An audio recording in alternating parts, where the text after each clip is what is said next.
Sciences Po. Bonjour à toutes et à tous. Merci infiniment pour votre présence parmi nous aujourd'hui. Merci beaucoup, Monsieur Kuleba, d'être parmi nous aujourd'hui. Par respect pour notre invité du jour, je vais dire quelques mots en anglais. Hello, everybody. Thank you very much that you all came to the Menton campus today. Mr. Minister, it's really an honor to have you with us today. I will be extremely brief because we are all here to hear you. You are Ukrainian. You had a 20 years career in the diplomacy of your country, in the Ministry of Foreign Affairs. You graduated from Taras Shevchenko University in Kyiv. You hold a PhD in law. You were a Minister of Foreign Affairs for 4 years, between 2020 and 2024. When we started this academic year, at the end of August of 2024, Mr. Kuleba was the Minister of Foreign Affairs of Ukraine. I think you left office September the 4th. And today, you are back to your academic roots, if I may say, and you are a professor at another university, which is called Harvard University in Massachusetts, United States of America. But most importantly, you are an adjunct professor at Sciences Po, the Paris School of International Affairs, and you are touring all the campuses of Sciences Po, and you had a tiring week. This week you started with Paris, then you went to Dijon, then you went to Poitiers, then you went to Nancy, and you left the best for the end. Menton. So welcome to the Mediterranean Middle Eastern campus. We are extremely proud that you are with us today. And while creating this image, this picture of the conference today, 3 years of war in Ukraine, all of a sudden it came to my mind that maybe we did a mistake. 3 years. And I remember that, and I will be extremely fast sharing that with you. In high school, I was a student in a high school in the suburbs of Paris. I had an extremely good friend at that time, Lyosha, his name, Alexei, and he was from Ukraine. He invited me to his beautiful country that I discovered for 6 weeks in 2012, right after Ukraine organized the European Championship of Football with Poland. I visited Kyiv, I visited Lviv, I went to Odessa, I went to Crimea, to Yalta, to Simferopol, to Sebastopol. Of course, I visited a bar in Lviv that you knock on the door, they open the door, they say, Slava Ukrainia, and if you don't have the answer, you cannot enter. So I learned it, Heyorem Slava, and I could enter. I discovered a beautiful country, proud of its history, its language, its people. And I was still a friend with Lyosha in 2014. It was Olympic Games, Winter Olympic Games in Sochi at that time. And I really saw that something happened because we were not talking that much about that in France. Russian army entered Crimea, took Crimea, 2014. I think we were in January or February of that year. Lyosha couldn't sleep. Every day in front of his TV, his life changed. His uncle, his cousins that we saw 2 years ago had to change the passport, had to change the money. And after some days, Lyosha told me, it's a probability that I will go back to my country, take the weapons and go at war. And he was in my high school in France, my friend. And I think today that war, taking the weapons to defend our countries, I hope it will not be the case, but I hope it will not be the case, but it's probably will concern in the future European citizens. We grew up in a world where they told us that thanks to European Union and our passports, war disappeared from our territory, but I think what you will tell us today will give us some answers to that. So once again, thank you very much, and I hope you will enjoy this time with you, Mr. Kuleba. Thank you.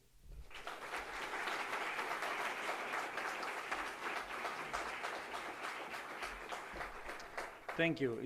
It was very kind of you to learn my resume by heart. I really appreciate it. The only correction, дякую. The only correction I can make is that I do not teach at Harvard. I'm a fellow there, and we work together on a book about the war, because I kept the privilege of teaching to Sciences Po. So Sciences Po is the only place where I teach with a lot of pleasure, and I have said to Louis Vassy, who actually talked me into visiting all the campuses, and I agreed without realizing what am I agreeing to. But you have a very good new director. I'm sure he will take Sciences Po to the next level. But I told him that, and this is what I really think, that students at Sciences Po is the biggest asset of this institution. With all my respect to professorships, to your teachers, to your administrators, to everyone who facilitates your studies, you are the best. You are really good. And I wish you all the best in your lives. Well, this probably should have been the end of my lecture, right? But since we started here, thank you for your story. It's very moving. Indeed, the war in Ukraine started in 2014, which means that today we are in the 11th year of the war and in the 3rd year of the invasion. So, but it's all part of one war, and people had been dying between 2014 and 2022 on the front line, and on a different scale though. So, I do not want to bore you, but most importantly, we have constrained time limits. So we have time until 4 o'clock, and therefore I will shorten my introductory remarks and leave more room for Q&A, so that I actually tell you what you're really interested in, instead of lecturing you on what you may not be interested in. And in this introductory remarks, I would like to address only one issue, which I think everyone in Europe should begin to reflect on. And I thank you for kind of preparing this, the conversation for this. How far can the war reach? So we all lived in a world, Ukraine, including Ukraine, before 2014, believing that war can happen to anyone but us, which stems from a very natural human premise that bad things do not happen to us, right? Someone may fall under the tram or bus, but it's not going to be me. Someone can be attacked and killed, but it's not going to be me.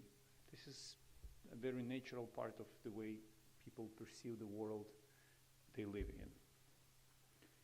And then 2014 came, and we realized that we are at war. And some people were saying, okay, this is the war, but it's not like the real war. And then came 2020, and we are in a real war. Like, this is what happens in Ukraine today is the largest war in Europe since Second World War. You have to understand the scale of what is happening. This is not a localized conflict. This is like 1,000 kilometers of trenches, air power, tank power, missiles, hundreds of thousands of people on both sides of the front line fighting each other. And of course, the mistake that people outside of Ukraine can make is to believe that, okay, it happened in Ukraine, right? But it's only about Ukraine. So it will never come here. How can war come here to Menton, for example?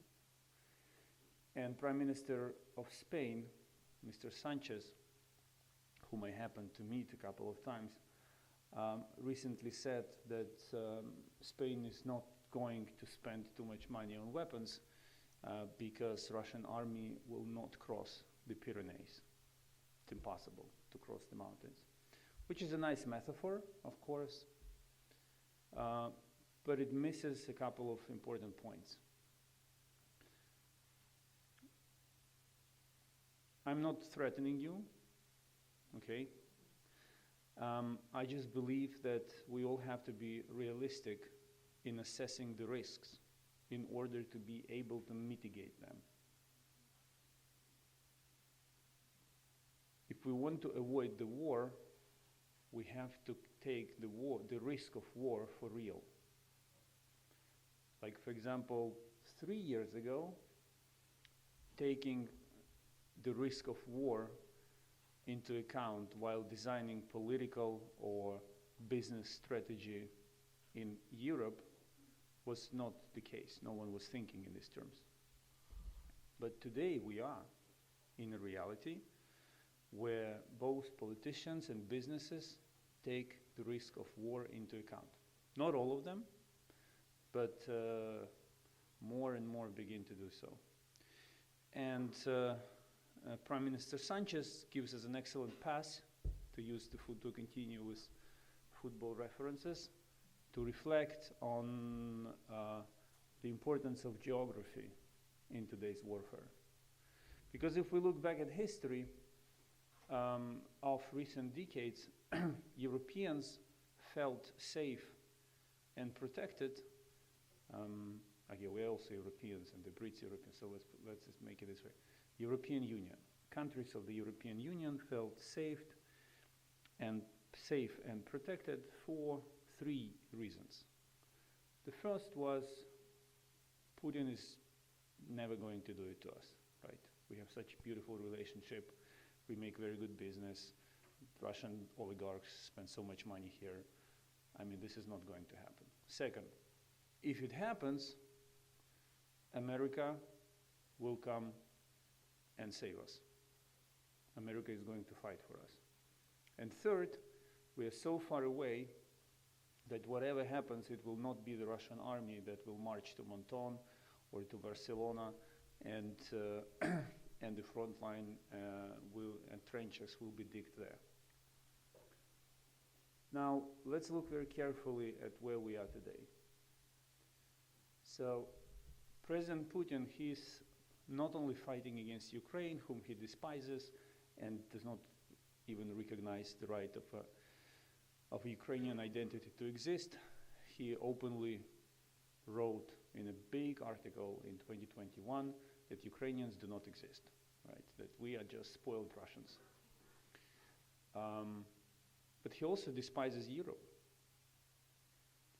If you don't have to watch Russian TV shows where propaganda is heating up the Russians against not only Ukrainians but also Europeans. Europe represents everything President Putin stands against. And therefore, it is not enough for him to crush Ukraine, but also to prove that he is on the right history and Europe isn't, to Europeans and the rest of the world. The second argument is that America is going to fight for us. Well, it's not going to do it. Everything we know about President Trump suggests that not a single US soldier is going to die for Europe. We all know how beautiful the relationship between France and the United States is, but I'm afraid France will be no exception. And you may say, fine, we have to keep up for 4 years, and then Trump is gone, someone else will be back, someone like President Biden, and he will recommit to defending Europe. I'm afraid, even if that happens, which I doubt, the American public has shifted dramatically, the public opinion in America.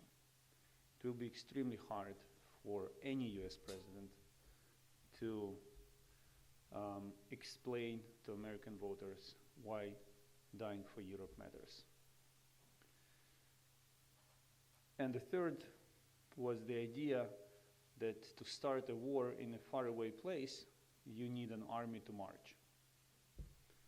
You need someone more advanced in warfare studies, in war studies, would say Yeah, but you can also fly and bomb someone else's territory.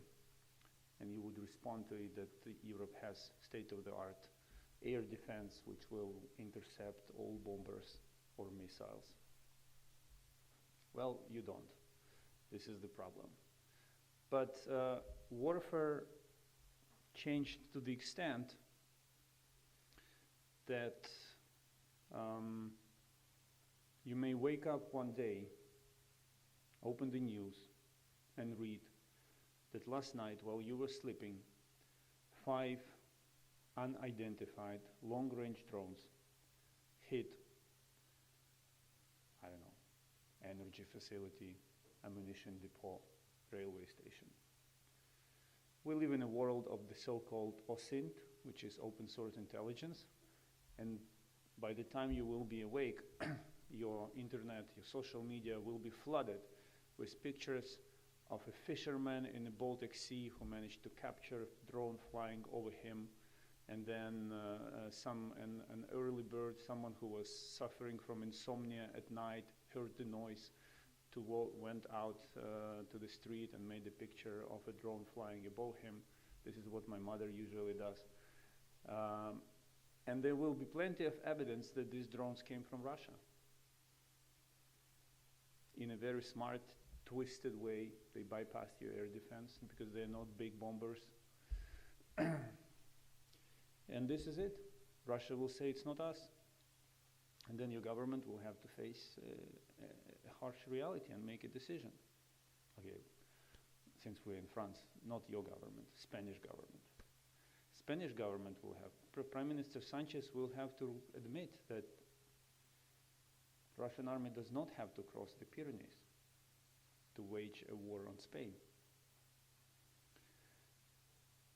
As unimaginable these things may sound to you, I'm afraid that the era of peace in Europe is gone.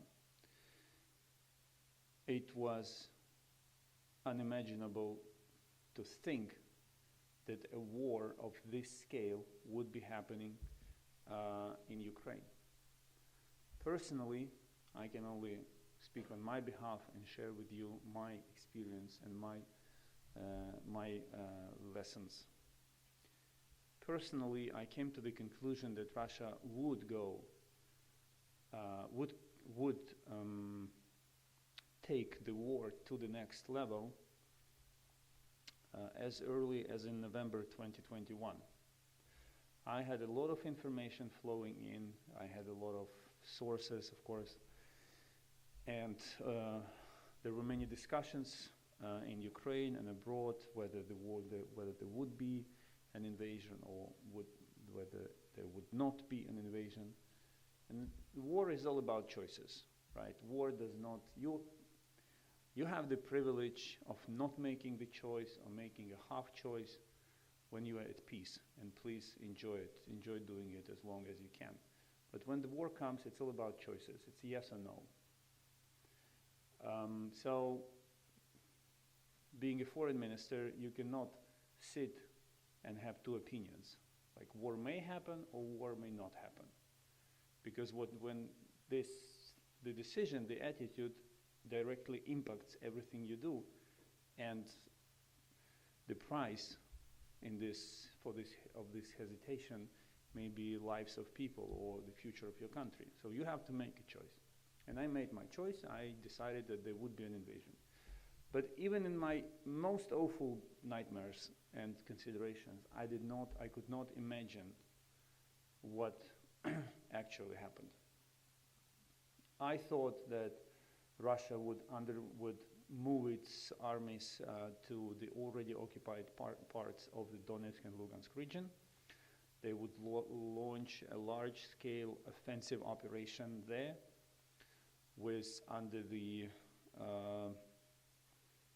under the kind of slogan or promise to restore territorial integrity of the so-called Donetsk and Lugansk public people's republics, which were Russian puppet entities under their effective control. That would trigger that would trigger political instability in Ukraine because President Zelensky came to power with the promise of peace, but it resulted in a bigger war, and this is how political crisis would be provoked, elections would be held, and more kind of political parties which are leaning towards Russia would take a bigger stance and more solid stance in Ukraine. So that was a very rational anticipation of what was to happen. If it happened to us, it can happen to anyone. Of course, I'm a biased Ukrainian. You don't have to listen to me. You don't have to believe me. I came with my own traumas and all of this stuff. But not a single country in Europe, not a single country, not only me, biased Ukrainian, not a single country in Europe believed that the invasion would actually happen. The only country that did was the United States. And President Putin, while speaking to President Macron, Chancellor Scholz, Prime Minister Draghi, who is just around the corner, right, in Italy, he told them days before the invasion began that he was not going to invade. Days. I mean, you call your close friend and he tells you, are you going to kill your neighbor? And you tell him, no, I'm not. And then you kill, and then you attempt a murder. On the 19th of February, I received assurances from a group of European ministers that I should not panic, that Ukraine that Ukraine should demonstrate utmost response, because there would be no invasion. We should not provoke Putin. If we do not provoke Putin, it was out of the question for every single European government, in Berlin, in Rome, in Paris, in Madrid, and elsewhere. And look where we are. So as wrong as I can be, please imply for a second that you can also be wrong if you don't believe in what I'm saying. Just think it through. If you come to the conclusion that pieces do not match, and I'm just trying to scare hell out of you, fine. This is your choice. You made your choice, and it's good because you have to learn how to make choices. But nothing in life is predetermined except death. We all die, right? But we can influence the direction in which history evolves. We can avoid wars. We can stop wars. It just depends on the right analysis of the reality that we exist in. Your president, President Macron, was the first one in Europe to realize or to come to the conclusion that the risk of the war in Europe is real. And he delivered a famous speech a year ago, maybe a year and a half ago, suggesting, alluding, I would say, not even suggest, alluding to the possibility of sending non-combat, I make this emphasis, non-combat French troops to Ukraine, and he invited other nations to join him.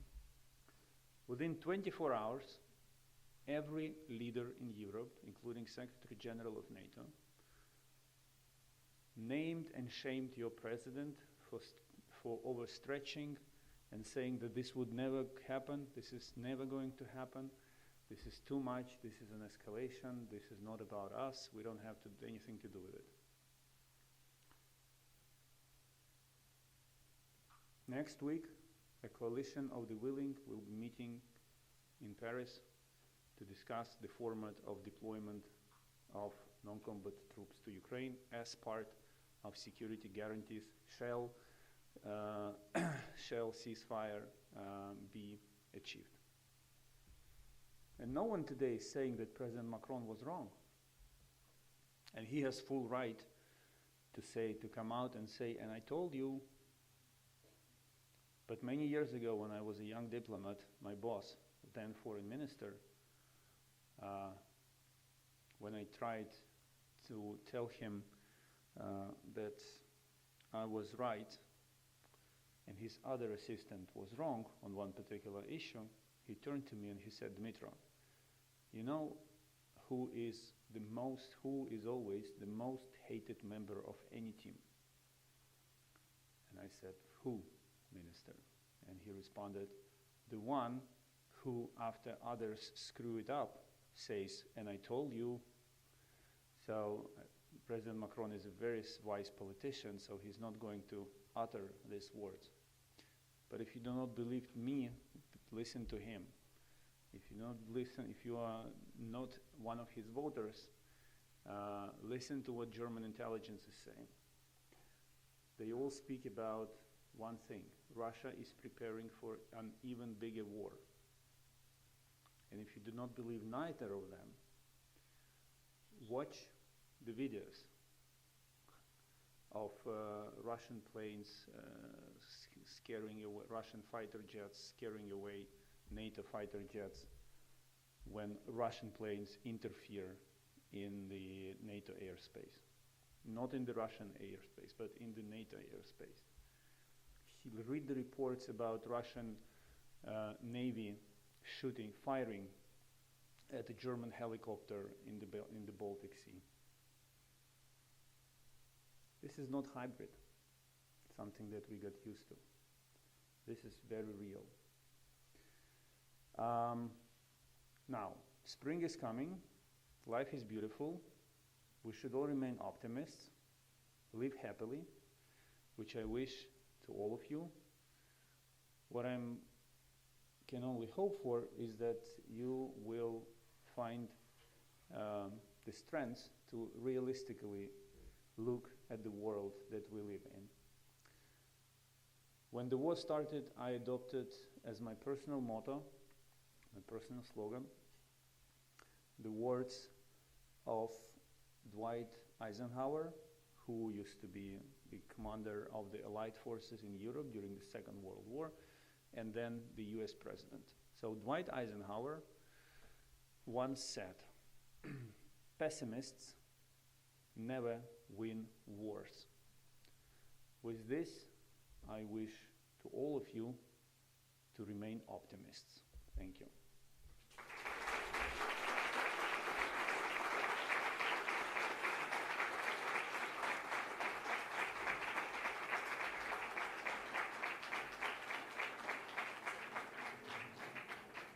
And now we can do Q&A. I hope you don't mind that I took a seat. I just have some pain in the back. So, yes, sorry. You have to flag to the gentleman with the mic, not to me. Sorry? No, not to you, to the one who carries the mic. Yes, sorry. Please. Firstly, thank you very much for coming to Sciences Po, and thank you, Sciences Po, for opening the audience to people who are not students like me, obviously. I was just wondering, in terms of looking at the back and forth and the show when Zelensky was in the White House, and I can all and looking at Trump's chief negotiator, I guess he's called, right now, and seeing the strategies that's happening now with Trump apparently, trying for peace. When I look at all these things, and to be clear, I have a very much a bias. I'm a Canadian, and so I feel threatened on that front. Half of my family is from the Ukraine diaspora into Canada. And all I can see is Donald Trump parroting Russian propaganda. Basically, right now, having thrown up his hands and deciding the war is over, I'm on the side of Russia, and we're going to carve up the Ukraine. That's all I can see. And I'm just wondering, from your point of view, with you ending on it saying we must be optimistic, I'm just wondering if you see something else that I'm missing. Well, you're not missing that much. But what is, again, one thing is to observe something happening from the outside, and another thing is to be in the middle of what is happening. And while you are in the middle, you have to ask yourself, you cannot just say, well, everything is bad. Like, let's go and grab some lunch. You have to say, everything is bad, what can I do with that? And Trump wants a deal, as he always does, because he promised that he would fix this war. He deployed the following strategy. I call it twist Ukraine's arm and shake Russia's hand. This is how he behaves. Doesn't mean that he only screams and yells at Ukraine, but in principle, when it comes to decision making, not to the noise that he produces, but to decisions that he makes, the pattern is always the same. If Ukraine does not agree to do what I want, I will I will suspend the delivery of weapons. If Russia doesn't do what I want, I will send Witkov to Putin to speak with him for 3 more hours and report that he had a great conversation. So this is the difference in his tact. Now, the key here is that Trump does not hold the key to this war. He may agree to anything he wants with Putin, but he cannot enforce it without Ukraine and without Europeans.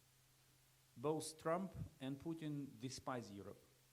They are in a happy marriage now, and they will do their best not to allow Europeans to have a say in this conversation. Ukraine on the other side is putting stakes on Europe and is kind of trying to cheer it up. How can Europe leverage the situation?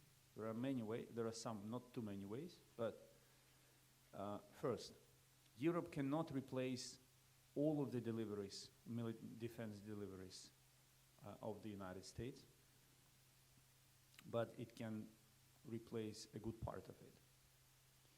So it has to step up its military delivery, because military supplies, because in a war,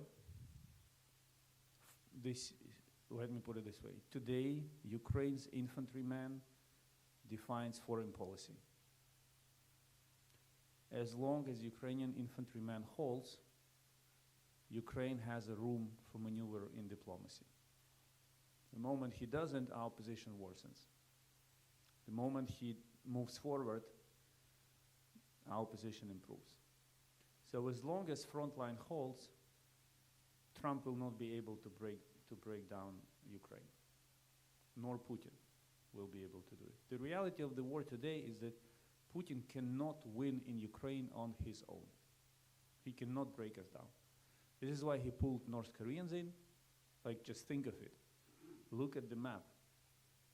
A nation of 140 million people cannot break down a nation of 40 million people without pulling North Korean ammunition and soldiers into the battle.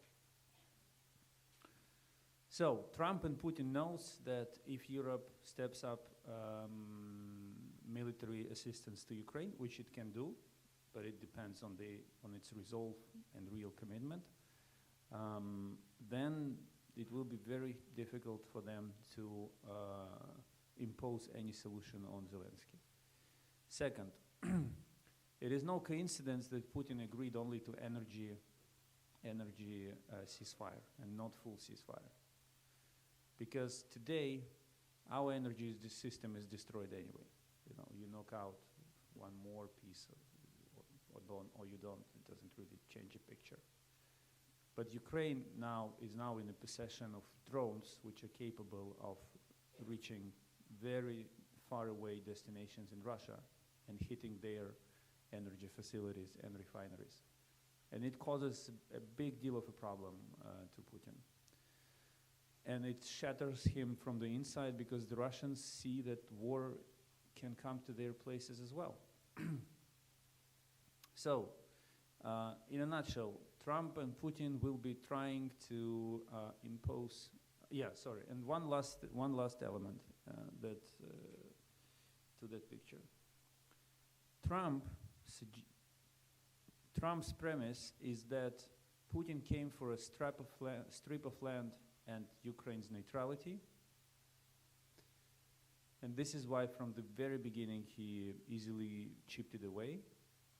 He said Ukraine is never going to return to its lands, Ukraine is never going to be in NATO, because this is what he believes is at the core of the problem.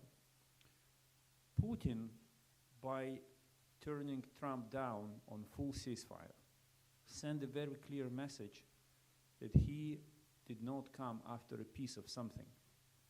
He came after everything. And the deeper Trump can say as many times as he wants that he's very close to a deal, it's going to happen within days, weeks. He's as far from the deal as he was before being elected. Because Putin is playing with him in a smart way, but it becomes more and more visible to everyone, including the electoral base of Donald Trump, that Putin does not want peace. And this is why the call between Trump and Putin, although President Trump said it was a great call, everything, and there are big things, big beautiful things ahead, but it was widely considered as a failure in the United States, as Trump's failure. So I agree with you. Putin and Trump are people, from the same basket, from the same cradle. They share the vision for the world. I mean, the guy wants to annex Greenland, Canada, intervene in Panama. What is the difference between him and Putin? But these two men cannot fix it if others show stamina, character, and do things right. And and we should all aim at that.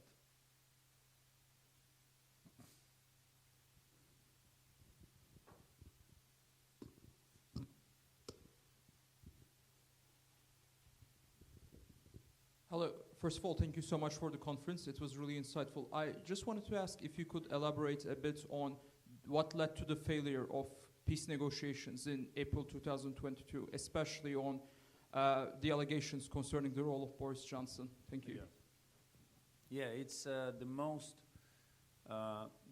successful operation of Russian diplomacy since February 2022 is spreading the theory that Ukraine and Russia were close to signing a peace deal in Istanbul in April 2022. And then Boris Johnson, bloodthirsty Boris Johnson, came to Kiev and prohibited Zelensky from doing that and ordered him to fight until the very last Ukrainian.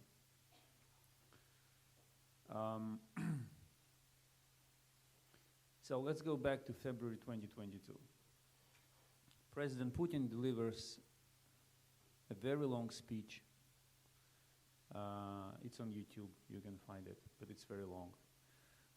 In which he argues that Ukraine is an artificial state, that Ukrainians do not exist, that he will, and now he's forced to undertake a military operation. Now, the rule of in diplomacy, there are such things, there is a notion of smoke screen in diplomacy. When you start the war, you can easily offer negotiations. Like today, President Putin offered partial ceasefire, not to fire, in order not to hit energy infrastructure. I don't know if you follow the news, but since that agreement of since the day he agreed to it, every night one of the Ukrainian cities is being razed to the ground. Kropivnitsky, 30 explosions in one night. Next night, Odessa. Next night, Kiev. Now, if you really want peace, do you behave like this? You don't. The same was in 2022. Russia was all over Ukraine, it spilled over, and Putin was saying, we will hold negotiations. Now, there are many diplomatic nuances which clearly speak in favor of the point that Russia did not take that negotiating process seriously. I will identify only one, the composition of the delegation. These people were not mandated to make deals. Anyway, so my first point, Russia was not seeking peace in April 2022. Russia was using a smokescreen of seeking, pretending it sought peace to slow everyone down, because the European diplomacy is built on and the American as well, on the concept of non-escalation. So like, do not send weapons to Ukraine because we are like about to agree on something. We're about to make a deal. That's why he played the game of negotiations, to stop others from helping Ukraine. Now, on Boris Johnson.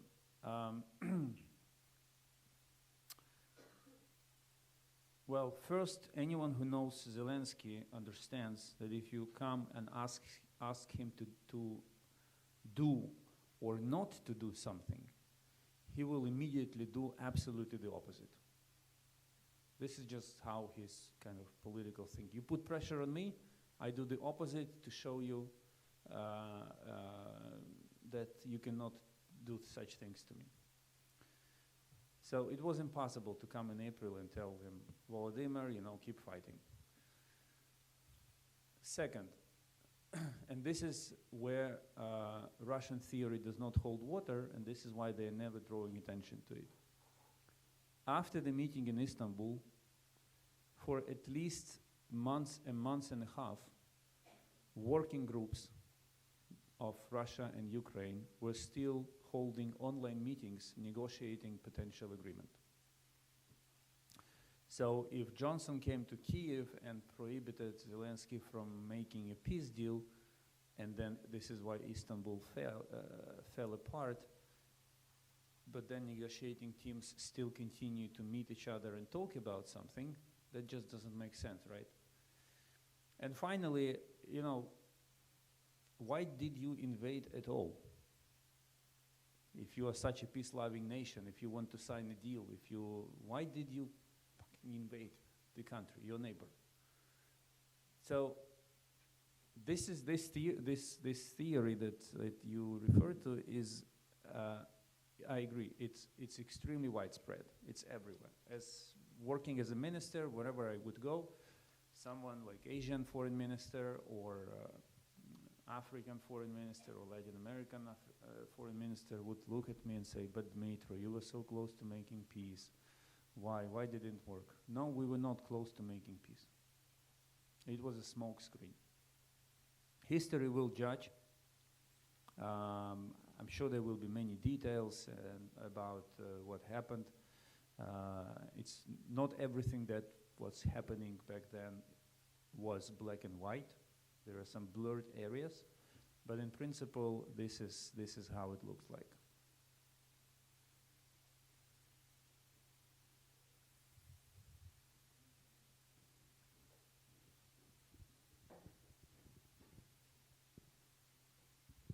Okay, thank you again for coming to talk to us. I would like to ask two questions. First, regarding the prospect of Ukraine joining EU or NATO, especially with regards to current talks with the US. And second, you talked a lot about the security of Europe and how we need to strengthen it. So with reference to that, what is your idea or opinion on the creation of European army? Do you see it as a plausible outcome? Yes, European army will not be created as long as NATO exists, because creation of a European army is a complete deviation from NATO. Unless there is a deal between the Europeans and the Americans that NATO will consist of American army, Canadian army, and European army. but I don't think the Americans will allow it to happen. I mean, you have to know one thing. For decades, since the establishment of NATO, the United States of America were not interested in seeing Europeans develop their own defense capabilities. You do not need your own air defense because you can buy American air defense, right? You do not need to build your own logistics because the United States will provide you with logistics, and so forth and so on. Now, I believe one big mistake that we Europeans can make is to feel abandoned or frustrated by America's departure. America came to Europe 108 years ago in 1917. America has full right to leave Europe. Okay, when we have to respect it. It's not their fault. This is just their interest. So we should think of how to build, definitely how to develop our independent systems. But the problem is today, if a French brigade will be fighting next to the German brigade on the front line, I'm afraid there will be tons of issues, starting with miscommunication because they have different communication systems and ending up with spare parts and ammunition. I can tell you one example from the battlefield. So there is a famous German howitzer called Panzerhaubitze 2000. Just, you can forget all of this after I finish. Don't try to remember these names. Two countries, the Netherlands and Germany, deliver absolutely the same Panzerhaubitze 2000 to Ukraine.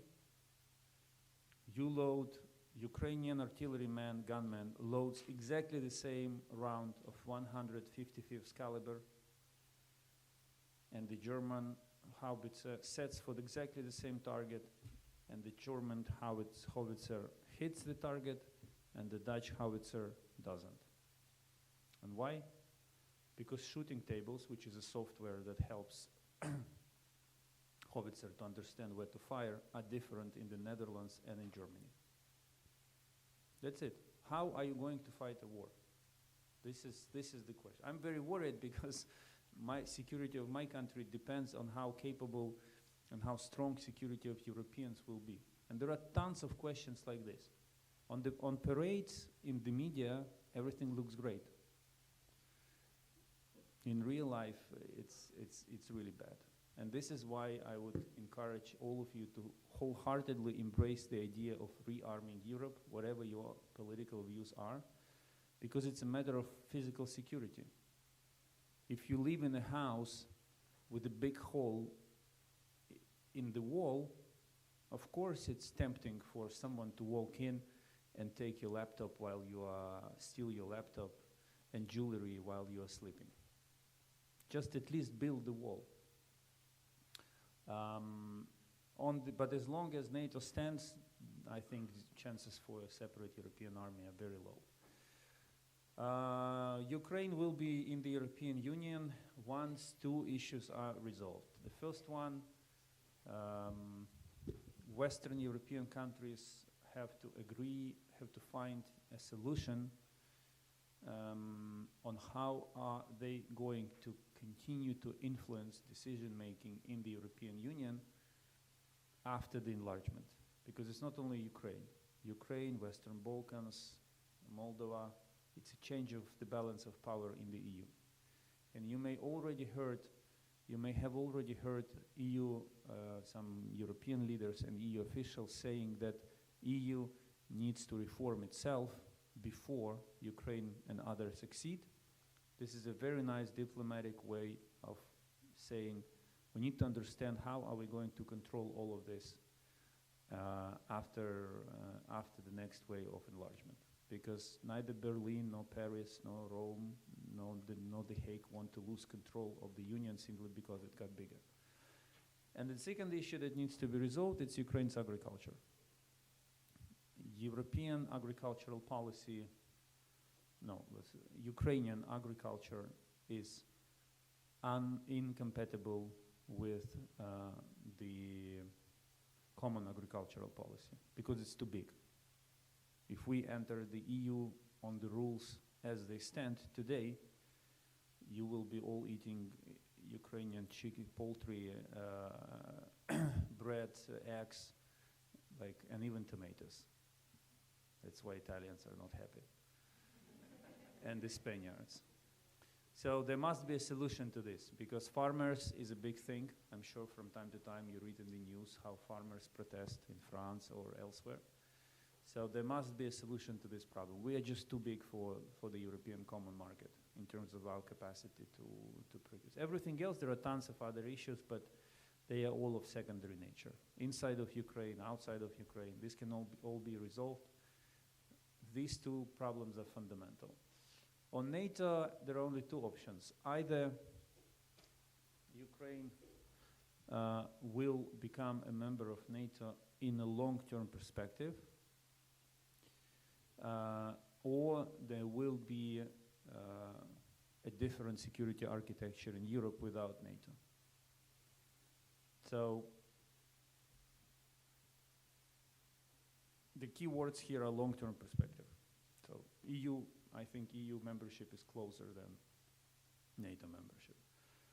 But when politicians, shout and yell, no, it's never going to happen, politics is the art of possible. The problem is that without Ukraine and NATO, wars will continue to repeat themselves, to repeat again and again. If we agree, of course, that NATO remains strong, united, and no one dares to fight with it. Many people question that.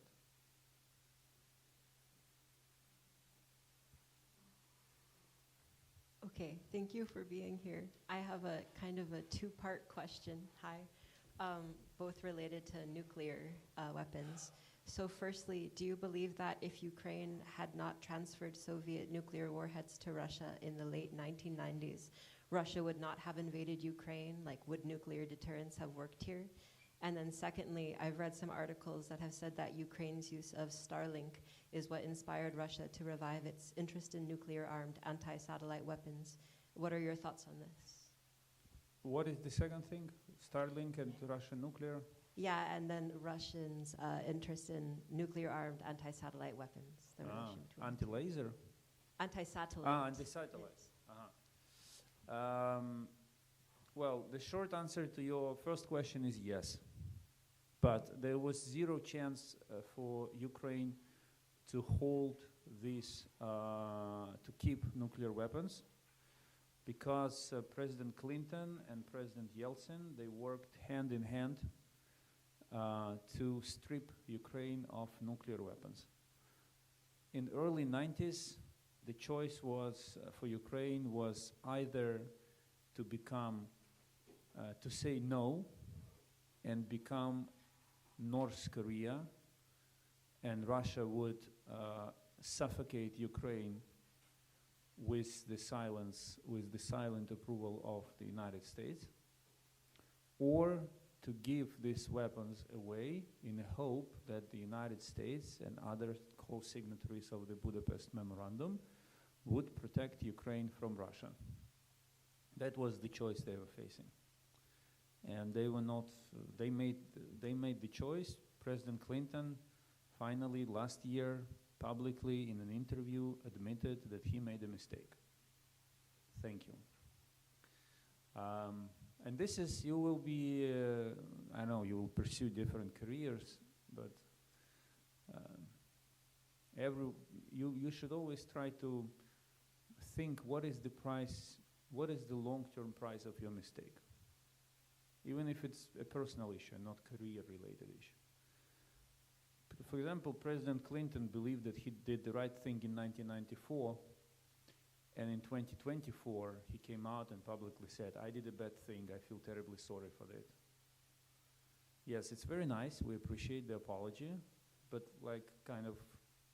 look, hundreds of thousands of people dead, wounded, a third of the country destroyed because you made a mistake 30 years ago. I mean, we are not angels, we made our own mistakes, but arrogance is a sin. And this is why I call all of you to reflect on, to answer the question, am I making a mistake or not? On your second question, I'm not aware of this report, but I would assume yes, of course, the Star Wars is real, and even the Russian Air Force is called Air and Space Force. So I guess they would be trying to do something of that kind. But now, why would you shoot down